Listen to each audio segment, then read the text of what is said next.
Hello and welcome to the Awakening Collective podcast. I am Hayley. It is wonderful to have you here with me today. Today we are talking about I am affirmations and why for a lot of people they don't work. They're very popular and I'm not saying there's not a place for them. I'm not saying they're amazing. I use them. But for some people they fall a bit short and they're a great way to voice intention affirmations. They're a great way to herald in the things that you want. And the spoken word is very, very powerful. Setting intention out loud, using your voice, shouting that out to the universe is an amazing and beautiful practice when it comes to manifestation and healing. And the I am presence, it's sort of that statement of I exist. It's the self existence. It's about your presence, the God self. And it puts your statement into a place of I already have, like I am that already. It is already how I exist. So, why doesn't the I am statement really work for a lot of people? And like most things metaphysical and spiritual, the I am statement is very contradictory, um, for want of a better word, actually, in the way that it works. So, in order for an I am statement to work, you are asking and trying to manifest something or a way of being that you are not, but you have to have the energy that you already are. And that's where the issue comes for a lot of people, is that they are declaring something out to the world, asking for something to be that they know isn't true or they're not feeling at their core. And it is very, very difficult to do that. Like I said, it's a bit of a tricky thing. And to start off with I am affirmations, when you still are holding beliefs within your frequency that completely bump up against that are contradictory to it. If you're trying to herald in more wealth, but you believe that people who have wealth are mean and nasty, you're going to have a real hard trouble calling in that frequency and being in alignment with that frequency, with that belief underneath. So we want to really be making sure that those limiting beliefs are being looked at, are being cleared, whether that be beliefs that are from childhood that we're working on, whether it be ancestral stuff, motherline stuff. Wherever those beliefs have come from, we do want to make sure that in all the ways we can, we are clearing those out of the way, so that once we start working in those I am statements, it doesn't feel untrue. Because as soon as you have that feeling of untruth behind it, or I can't, or I'm not good enough, or, whatever the belief is, you're not going to be in energetic alignment with those statements. And that belief that you have, that you can be that, you can have that, you can embody that, is just not going to be there, and they're not going to work.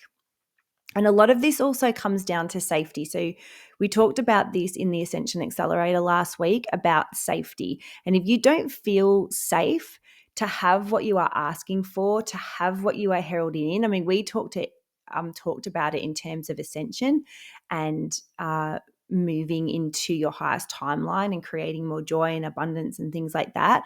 And if you don't feel safe to do these things, you don't feel safe to have what it is that you're trying to herald in or manifest, or what you're asking for, because of the beliefs that you have, then, like I said, your words and your energy aren't going to match, because your energy is a lot stronger than an actual spoken word.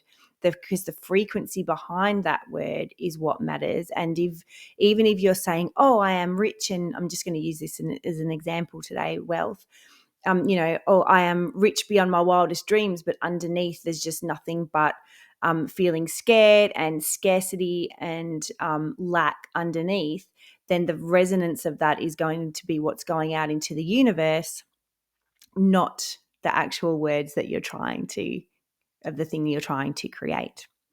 So, yes, number one, we need to be working on those beliefs that are underneath and where they're coming from. We need to be doing that healing.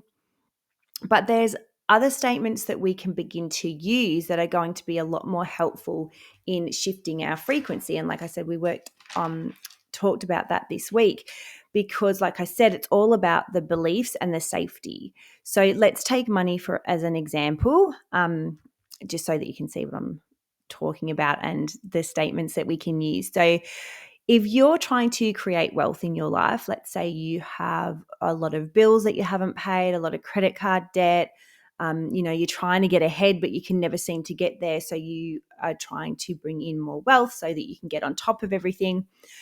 You feel like, you're sort of living paycheck to paycheck at the end of every week. There's like zero left in the bank. So you may have beliefs that people with money aren't nice people, that they steal, they cheat, they lie and stomp on the little people to get the wealth. You know what I mean? Like they've clawed their way to the top by stomping on other people. So that might be a belief, which means that, and if that's something that you heard a lot while you're growing up, it might be the fact that if you have wealth and if you have money, if that's your family's belief about money, then your family are going to hate you if you create wealth for yourself. Another one is that maybe people, are talking about living from paycheck to paycheck. You only need enough, as long as you've got enough to get by, you've got to leave it for other people. There's only enough to go around, that kind of thing. Yeah. So you don't feel like it's okay to have more than enough. So you're never going to get on top of it because just having enough to get by and put the food on the table and pay for your mortgage or your rent, everyone should just have that, because otherwise you're taking too much away from other people. So a lot of the time underneath that is a lot of fear of rejection, fear of judgment, and the fear of actually having money in the end, because, if you have money, people are going to judge you and they're going to reject you. So we want to make sure that we're working on that fear and that sense of safety. So what I would be doing in the beginning, and again, this wealth is just an example, you can do this with anything, I would be, rather than doing I am wealthy, I am on top of my debt, anything like that, I would be using it is safe for me to statements, so that we're starting to get that sense of safety. So it is safe for me to be wealthy. It is safe for me to create wealth for myself. It is safe for me to have more money than I need. And that if you have been struggling, with I am statements, I want you to create an it is safe for me to statement, and I want you to try the two against each other, because saying I am wealthy and then saying it is safe for me to be wealthy, it just hits you so much differently within your system, and especially within that solar plexus area, those lower chakra area, because of that sense of safety and security. So yeah, trying some of those, I'll just repeat those again just so you get an idea. So it is safe for me to be wealthy. It is safe for me to create wealth for myself. It is safe for me to have more than I need. So if you are having trouble, like I said, with I am statements, try these statements. And then once you're gaining a greater sense of safety, once you're starting to feel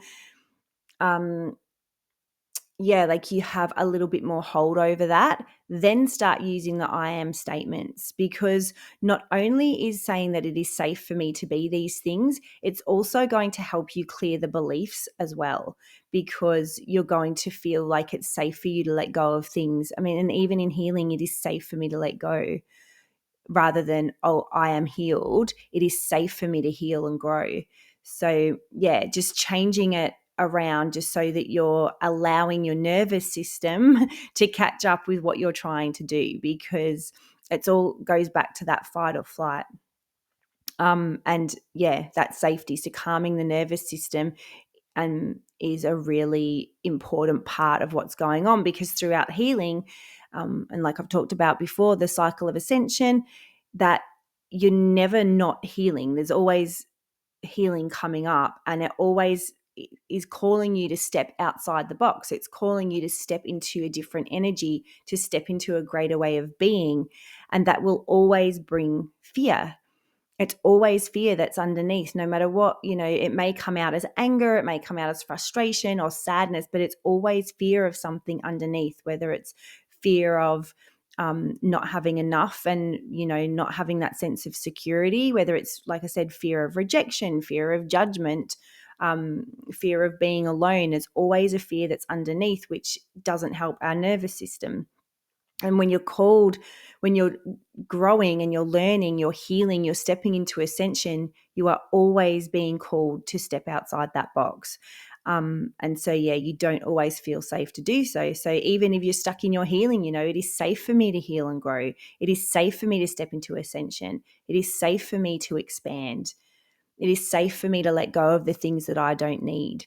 And just sitting with yourself and telling yourself, hey, it's okay, it's safe for us to do this, is going to help you in the beginning a lot more than an I am statement. And like I said, once you're feeling like everything's sort of moving and flowing together, you have a better sense of security within what you're doing and what you're asking for, then you can start using those I am statements once you're feeling more belief and embodiment in what it is that you're aiming for.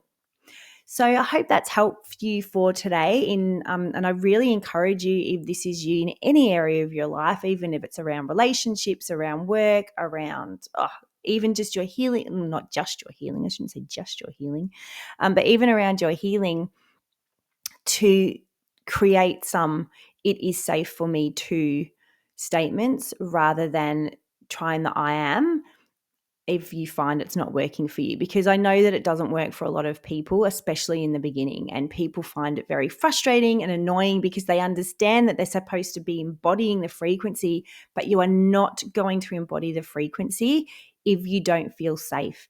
You are not going to embody the frequency until you have healed the beliefs that are underneath and you are ready to step into that level and that layer. So anyway, I hope that helps. Thank you so much for listening. I've had some really great feedback from the episodes that I have done so far, and I really appreciate that. Thank you so much for being here, and I will see you again next week. All right, bye.